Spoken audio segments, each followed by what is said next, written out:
بسم اللہ الرحمن الرحیم۔ بسم اللہ الرحمن الرحیم۔ عزیز طلبہ، سبق نمبر 138 اور باب ما یوجب القضاء والکفارہ، وہ صورتیں جن میں روزہ ٹوٹ جاتا ہے اور قضاء لازم ہوتی ہے، یا وہ صورتیں جن میں قضاء اور کفارہ دونوں لازم ہوتے ہیں، اس کا ذکر چل رہا ہے۔ اور آج بھی ہم مفسدات صوم اور قضاء اور کفارہ کے مسائل کو ہی پڑھیں گے، اور حصہ صوم ہے کیونکہ تفصیلی مسائل ہیں، اور ان تفصیلی مسائل کو ہم سمجھ رہے ہیں، اس میں جدید مسائل کا بھی تذکرہ ہو رہا ہے۔ ومن جامع فیما دون الفرج، کسی نے جماع کیا ہم بستری کی فرج کے علاوہ میں، یعنی عورت کی شرمگاہ میں نہیں کی بلکہ دبر میں کی، بلکہ ران میں کی، ناف میں کی، یا اس طریقے سے جسم کی کسی اور جگہ پہ اس نے اپنی شہوت کو پورا کیا، فانزل، اور اس کو انزال بھی ہو گیا، علیہ القضاء، اس سے ایسے شخص کا روزہ ٹوٹ گیا ہے اور اس کے اوپر صرف قضاء لازم ہوگی۔ وجود الجماع معنن، معنن یہاں پہ جماع پایا گیا کہ اپنی شہوت کو پورا کرنا، ولا کفارۃ علیہ، کفارہ اس میں لازم نہیں ہے، لانعدامہ صورتاً، صورتاً جماع نہیں پایا گیا باقاعدہ قبول کے اندر۔ لیس فی افساد الصوم غیر رمضان کفارۃ، اصول ذکر فرما رہے ہیں کہ کفارہ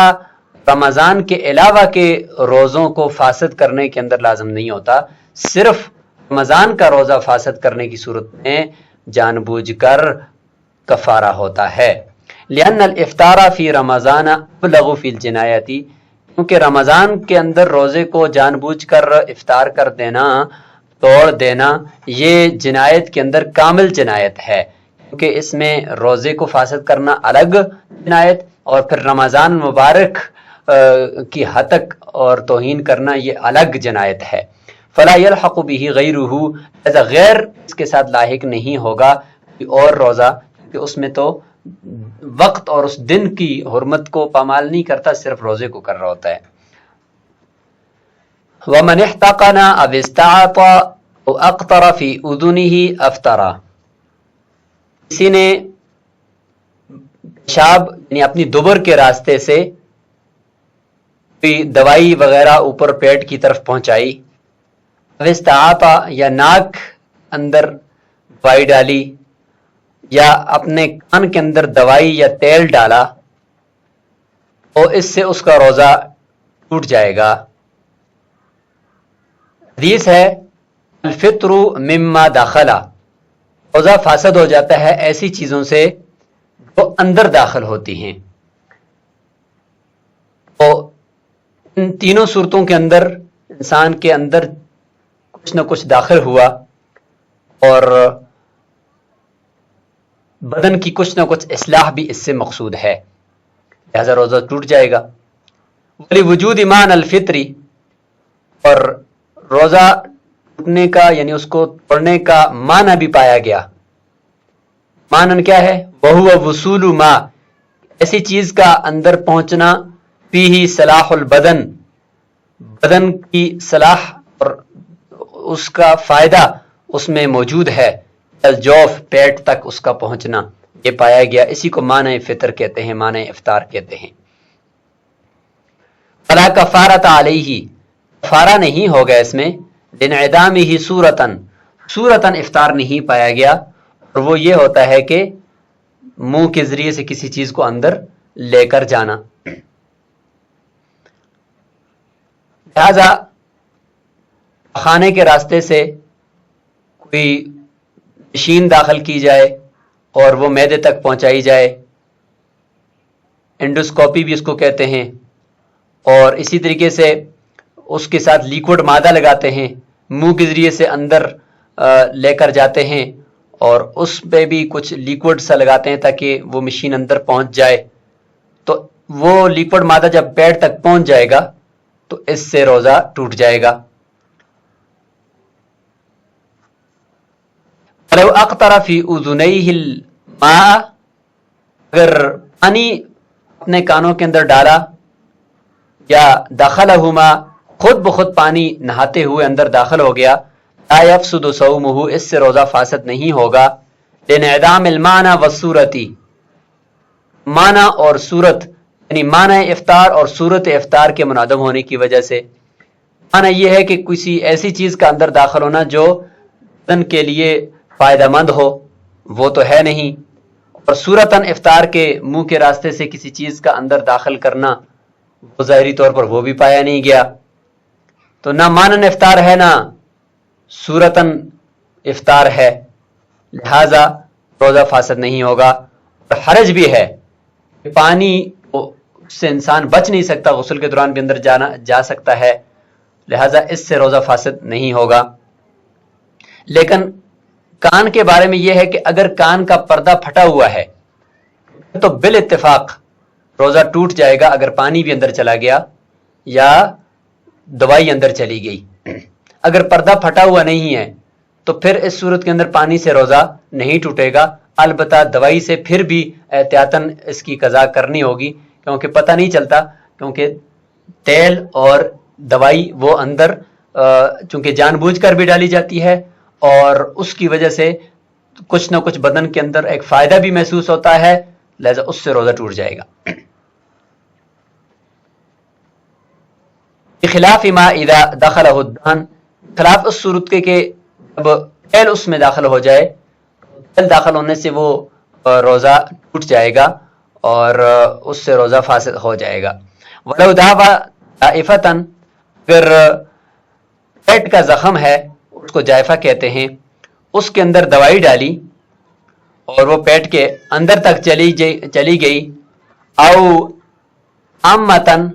یا سر کا ایسا زخم کہ جو نیچے دماغ تک پہنچا ہوا ہے، اس میں دوائی ڈالی بدوائن، دوائی کے ذریعے سے، فوصل الى جوفہ، وہ پیٹ تک چلی گئی، وہ دماغ ہی یا دماغ تک چلی گئی، افطرا، تو اس کا روزہ بھی یہ ٹوٹ جائے گا۔ امام ابو حنیفہ رحمہ اللہ کے نزدیک والذی یصل هو الرط، آتے ہیں کہ بشرطے کہ جو چیز یا جو دوائی ڈالی ہے وہ دوائی لیکوڈ شکل میں ہونی چاہیے۔ تائبین فرماتے ہیں کہ لا یفطر، کہ روزہ افطار نہ کرے، روزہ اس کا نہیں ٹوٹا، عدم التیقن بالوصول، کہ دوائی کا دماغ تک یا پیٹ تک پہنچنا یقینی نہیں ہے، لانضمام المنفذ مرتن اتساعہ اخرى، کیونکہ جو زخم کے ذریعے سے پیٹ تک یا دماغ تک منفذ اور سوراخ بن چکا ہے، یہ بھی ملا ہوتا ہے اور کبھی کھلا ہوتا ہے،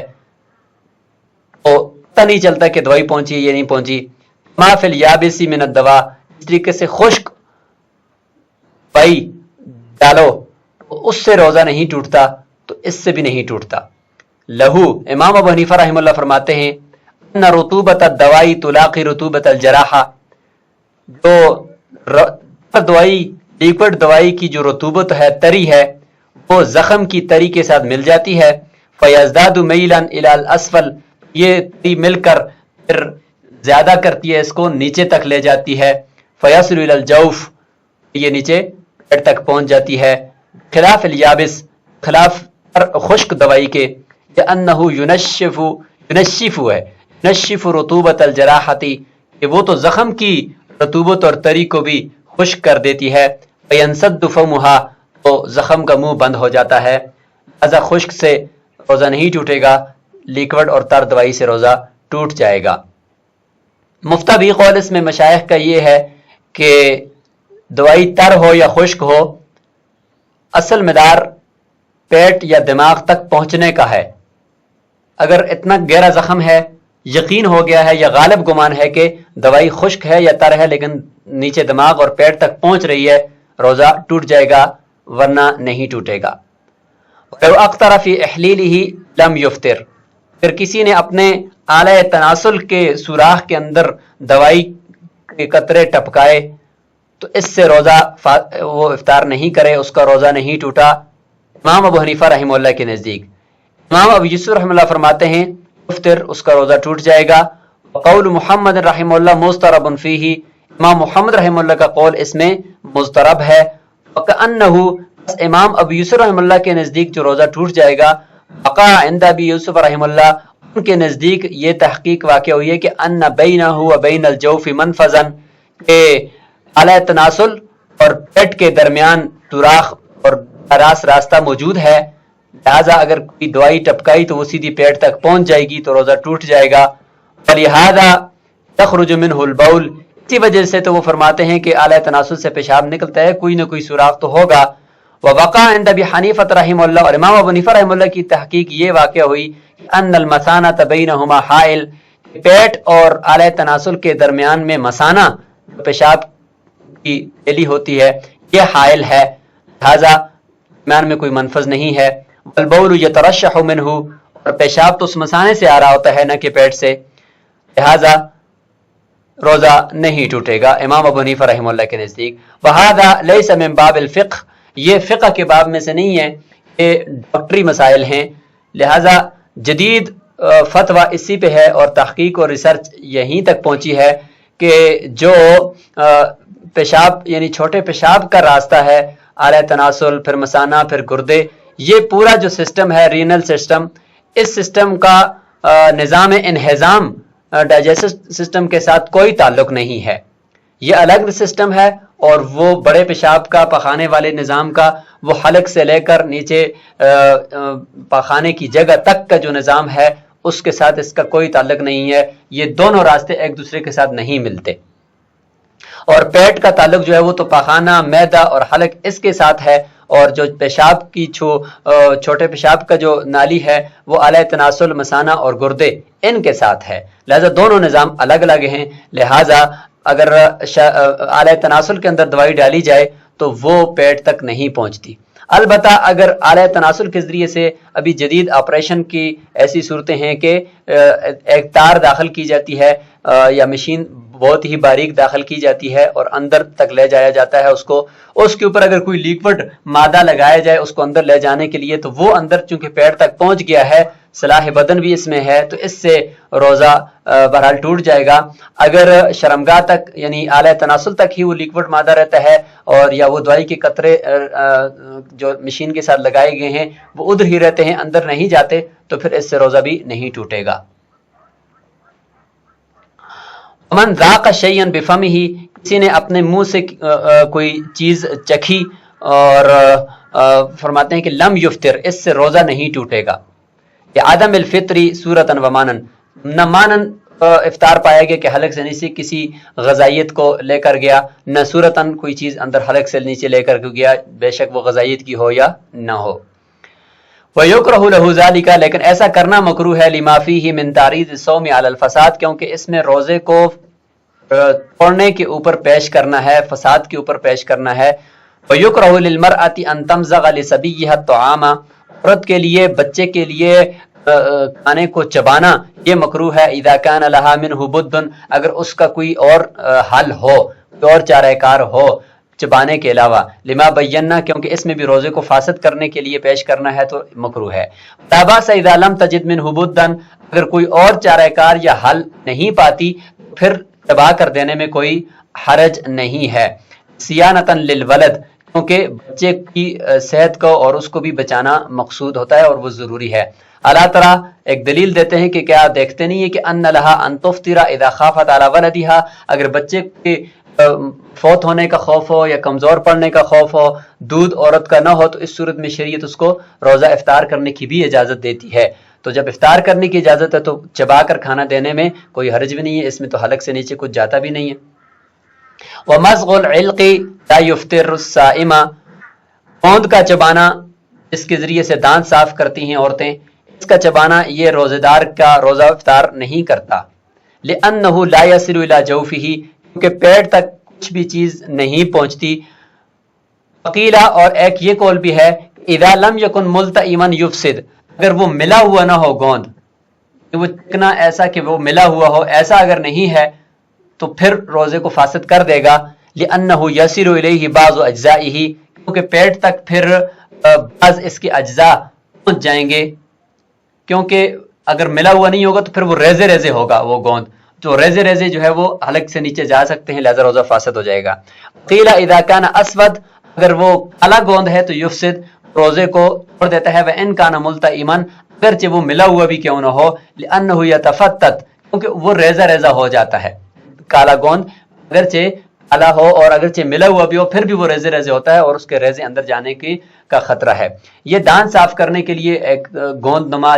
چیوگم کی طرح چیز ہوتی ہے، ذائقہ اس کا کچھ بھی نہیں ہوتا، صرف دانت صاف کرنے کے لیے عورتیں چباتی ہیں، تو اس سے روزہ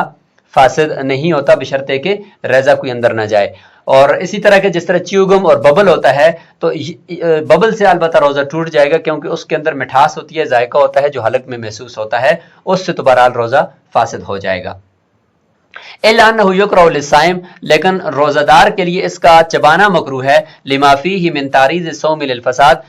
کراہت کی وہی سبب ہے کہ روزے کو توڑنے کے لیے پیش کرنا اس میں یعنی پایا جاتا ہے. وَلِأَنَّهُ يُتَّهَمُ بِالْإِفْطَارِ، اور دوسرے ہے کہ جب لوگوں کے سامنے چبائے گا تو اس کے اوپر ایک روزہ افطار کرنے کی تہمت بھی لگ سکتی ہے. وَلَا يُكْرَهُ لِلْمَرْأَةِ إِذَا لَمْ تَكُنْ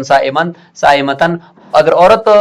روزے دار نہ ہو تو اس کے لیے گوند چبانا مکروہ نہیں ہے، لِقِيَامِهِ مقام السِّوَاكِ فِي حَقِّهِنَّ، عورتوں کے حق میں تو یہ مسواک کے قائم مقام ہے. يُكْرَهُ لِلرِّجَالِ عَلَى مَا قِيلَ، جیسے کہا گیا ہے کہ مردوں کے لیے یہ مکروہ ہے، اذا لم یکن من علہ، اگر شرط کہ کسی بیماری کی وجہ سے یہ نہ چباتے ہوں، کیونکہ اس سے دانت صاف ہوتے ہیں اور عورتوں کے مثانے اور دانت چونکہ کمزور ہوتے ہیں تو وہ اس سے کے ذریعے سے اپنے دانتوں کو صاف کرتی ہیں. مردوں کے لیے تو مسواک مسنون ہے. وقیلا لا یستحب، اور یہ بھی کہا گیا کہ مکروہ تو نہیں ہے مردوں کے لیے لیکن مستحب بھی نہیں ہے، ایک مباح چیز ہے. لما فیہ من التشبہ بالنساء، عورتوں کے ساتھ مشابہت لازم آتی ہے، اس وجہ سے مستحب بھی نہیں ہے، لیکن عورتوں کے لیے بہرحال یہ اچھا ہے کہ وہ استعمال کریں. ولا بأس بالکحل ودہن الشارب، کحل سرمے کو کہتے ہیں اور کحل سرما لگانے کو کہتے ہیں، کہ سرما لگانے میں اور مونچھوں کو تیل وغیرہ لگانے میں، داڑھی کو تیل لگانے میں روزے دار کے لیے کوئی حرج نہیں ہے. لأنه نوع ارتفاق، کہ یہ ایک طرح کی آسائش ہے اور کچھ نفع حاصل کرنا ہے. وهو ليس من محظورات الصوم، یہ روزے کی ممنوعات میں سے نہیں ہے. وقد ندب النبی صلی اللہ علیہ وسلم الى الاکتحال یوم عاشوراء والى الصوم فیہ، رسول اللہ صلی اللہ علیہ وسلم نے عاشوراء یعنی 10 محرم کو سرما لگانا اور روزہ رکھنا اس میں مستحب قرار دیا ہے. روزے سے متعلق امام مسلم نے اس کو سلمہ بن اکوع رضی اللہ عنہ سے روایت کیا کہ بعث رسول اللہ صلی اللہ علیہ وسلم رجلا من اسلم یوم عاشوراء فامره ان یؤذن فی الناس من كان لم يصم فليصم ومن كان اکل فليتم صيامه الى الليل. اور اسی طریقے سے اکتحال سرمے سے متعلق شعب الایمان میں امام بہیعقی نے روایت کیا عبداللہ بن عباس رضی اللہ عنہ سے کہ رسول اللہ صلی اللہ علیہ وسلم فرمایا من اکتحل فبالاثم یوم عاشوراء لم يرمد ابدا، یعنی آنکھوں کے لیے فائدہ مند ہے سرما لگانا عاشوراء کے دن. ولا بأس بالاکتحال للرجال اذا قصد به التداوی دون الزینہ، مردوں کے لیے سرما لگانے میں کوئی حرج نہیں ہے شرط ہے کہ اس سے اس کا مقصود زینت نہ ہو بلکہ علاج ہو. آنکھوں کا سرما سفید کلر کا بھی ہوتا ہے، باقی بھی ہوتے ہیں، وہ سارے دوائی کے طور پر استعمال ہوتے ہیں. سیاہ سرما زینت کے لیے ہوتا ہے، لہٰذا اگر سیاہ سرما بھی مرد کسی علاج کے لیے استعمال کرتا ہے تو اس کی اجازت ہے. وَيُسْتَحْسَنُ دَهْنُ الشَّارِبِ، اور مونچھوں کو اور داڑھی وغیرہ کو تیل لگانے اچھا ہے. اذا لم یکن من قصدہ الزینہ، بشرطے کہ اس سے اس کا مقصود زینت نہ ہو. لانہ یعمل عمل الخضاب، کیونکہ یہ خضاب ہی ایک طرح کا گویا کہ عمل کر رہا ہے، تو جس طریقے سے خضاب کی اجازت ہوتی ہے سیاہ خضاب کے علاوہ باقی کی، تو اس کی بھی اجازت ہے. ولا یفعل لتطویل اللحیہ، اور خضاب کے اندر چونکہ زینت کے طور پر لگائے گا تو وہ تو مکروہ ہے، لیکن اگر کوئی آدمی جوانی کے اندر وہ ایسا ہے جیسے کہ بوڑھا لگ رہا ہے اور اس کے بعد سفید ہو گئے ہیں تو اس کو شریعت نے اجازت دی ہے. ولا یفعل لتطویل اللحیہ، اور تیل وغیرہ داڑھی کو لمبا کرنے کے لیے نہ لگایا جائے. اذا كانت بقدر المسنون، شرط ہے کہ داڑھی اپنی مسنون مقدار وهو القبضہ، ایک مٹھی کی بقدر اگر ہو گئی ہے پھر اس کو مزید آگے بڑھانا فقہا اور مشائخ نے اس کو مستحسن قرار نہیں دیا. ولا باس بالسواک الرطب بالغداۃ والعشی للصائم، روزہ دار کے لیے مسواک چاہے تر ہو اور وہ تری چاہے اس کی اپنی ہو یا درخت کی اپنی جو تری ہوتی ہے وہ ہو یا پانی کے ساتھ اس کو تر کیا جائے، دونوں صورتوں میں کوئی حرج نہیں ہے، نہ صبح کے وقت نہ شام کے وقت. لقوله صلی اللہ علیہ وسلم خیر خلال الصائم السواک، روزہ دار کی سب سے اچھی عادات میں جو عادت ہے وہ مسواک کرنا ہے. من غیر فصل، اس میں کوئی تفصیل بہرحال نہیں کی، اور صرف یہی فرمایا کہ سب سے اچھی ہے، تو اس میں یہ تفصیل بھی نہیں ہے کہ تر ہو یا خشک ہو، صبح ہو یا شام ہو.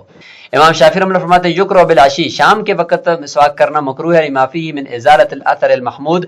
وہ اثر جو جس کی تعریف حدیث میں آئی ہے کہ خلوف فم الصائم عند اللہ اطیب من ریح المسک، کہ مشک خوشبو سے بھی زیادہ روزے دار کی وہ منہ کی بو اللہ کو محبوب ہے، تو اس محمود اثر کو اور پسندیدہ اثر کو زائل کرنا ہے تو لہذا مکروہ ہے. اول خلوف، اور وہ منہ کی جو بو آتی ہے شام کے وقت. فشابہ دم الشہید، یہ شہید کے خون کے مشابہ ہے کہ اس کو زائل نہیں کیا جائے گا، اس طریقے اس کو بھی زائل نہ کرے. قلنا، احناف فرماتے ہیں کہ ہوا اثر العبادتی، یہ تو جو اثر ہے جو عبادت کا اثر ہے، یہ روزے دار کی منہ کی بو یہ عبادت کا اثر ہے. والالیق بہ الاخفاء، اور اس کا تو اس کے اندر لائق اور بہتر یہ ہے کہ اس کو چھپایا جائے، اس کو ظاہر نہ کیا جائے. بخلاف دم شہید، خلاف شہید کے خون کے جس کو آپ نے جس کے ساتھ مشابہت دی ہے. لأنہ اثر الظلم، وہ تو اثر العبادت نہیں ہے بلکہ اثر ظلم ہے، اور ظلم کا اثر تو واضح ہونا چاہیے، سب کو نظر آنا چاہیے کہ اس کے اوپر ظلم ہوا ہے. ولا فرق بین الرطب الاخضر، اور فرق نہیں ہے کہ اس میں کہ وہ مسواک ہو خود اس کے اپنے سبز ہونے کی وجہ سے اور اس کے اندر کی اپنی تری ہو. وبین المبلول بالماء، پانی کے ساتھ کرنے کے اندر میں کوئی حرج نہیں ہے. لما روینا، جس طرح کہ ہم نے روایت کی ہے کہ روایت مطلق ہے. سبق کو یہیں پہ مکمل کرتے ہیں، اور ایک طرح سے ہمارا روزے کو فاسد کرنے کی صورت میں قضاء اور کفارے کے مسائل کا یہ باب یعنی ایک طرح سے اس کا ایک حصہ مکمل ہوا ہے. اگلی فصل کے اندر ہم معذور اور مریض کے مسائل بیان کریں گے، جس میں اس کو روزے کو فاسد کرنے کی اور روزے کو توڑنے کی شریعت نے اجازت دی ہے. ان مسائل کو انشاءاللہ ہم شروع کریں گے. السلام علیکم ورحمۃ اللہ.